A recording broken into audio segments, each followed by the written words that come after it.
Hey everyone, it's Sky. This is part 2 of going over all of the new content that we're getting in Season 2026 for AD Carry. In this video, we're going to go over all of the new and returning features, items, and how all of these things can change the role for the better. So first, we're going to talk about the quests, then damage, and then the overall game quality of how ADC will actually function in the new season. So first, we have role quests, which are, for AD Carry, a kill's worth of gold when you complete the role quest, more future gold from minions, and extra gold from all kills and assists after you complete the quest. The quest takes about 13 to 14 minutes to complete around when platings fall, so towards the end of lane phase. If you're fed, you can get it a little bit earlier. If you are a little behind, you're gonna get it a little later. What the quest gives you is 6 item slots, so not only do we get hyper late game scaling, but also individually more item slots to build more item components, which makes us stronger while building our items, not only completing more items. This can be a problem right now on live, where if you have 2 full items and tier 2 boots and you're trying to merge into your IE, you don't have enough item slots to build every component before you build the actual IE itself.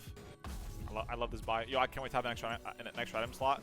This is like legit grade A example of I cannot wait to have the extra item slot.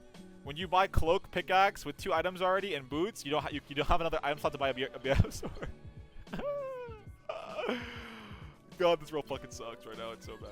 Another thing about the quest is that support is bound to bot lane more, which means less roaming and more 2v2 in laning, which is a lot of where ADC agency lies before they can scale. Also, because of the first turret gold coming back because of the removal of feats, as well as first blood being back in the game, you will have a lot more opportunities to snowball in lane phase as AD carry and with your support. This quest progresses by doing everything that you already do on the current live patches in AD carry, so taking enemy plates, killing the enemy, getting farm, helping your teammates in team fights, just everything you already do normally as an AD carry. All this quest does is get you further into your items faster and help you scale harder into the late game.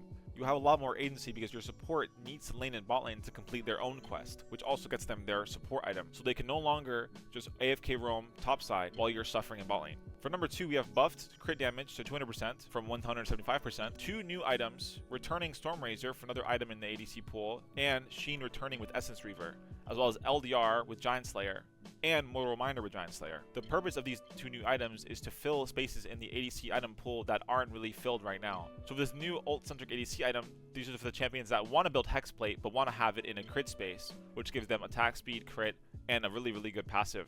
The range item is meant for the 2 to 4 item slots where you might not want to build a full IE or a full LDR in these spots, but you still want to build more damage. In general, in the game now, we will have more consistent games to scale because of Otacon removal, better sieging because of the range damage nerf on towers being removed, and faster minion wave spawning in late. Because of Otacon being removed, less games will be flipped at 20 minutes, which means more teams will have more time to scale. In my opinion, as an AD carry player, I believe that the extra gold and the buffed crit damage with this new Giant Slayer would be enough to significantly increase how much agency we have in the game.